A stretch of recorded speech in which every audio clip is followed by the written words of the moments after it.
Aujourd'hui, Pape Diaye, le ministre de l'Éducation nationale, est le représentant de cette culture wokiste et de la cancel culture. C'est absolument affligeant qu'un fils d'ingénieur français qui a bénéficié des meilleures écoles françaises, de Normal Sup en particulier, en soit réduit à des phrases pareilles. Il a déclaré « Je n'ai jamais souffert du racisme durant ma jeunesse en France ».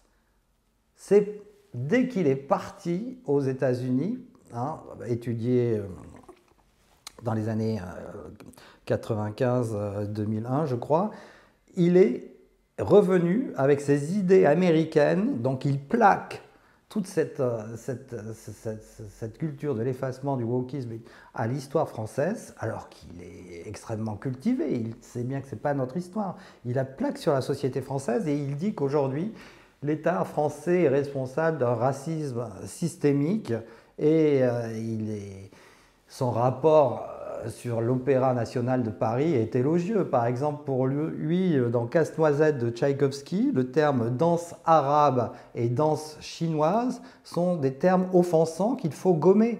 Pareil pour le théâtre, dans tous les arts français, justement, on va assister à une réduction de la liberté d'expression, de la liberté culturelle qui a fait de la France le pays des arts et des lettres, de la culture, pour assister justement à cette uniformisation, à ce nivellement par le bas. Et moi, je suis très inquiet de cette montée de l'ignorance où tout se vaut, où tout est relatif. Justement, toutes les cultures, pour moi, ne se valent pas.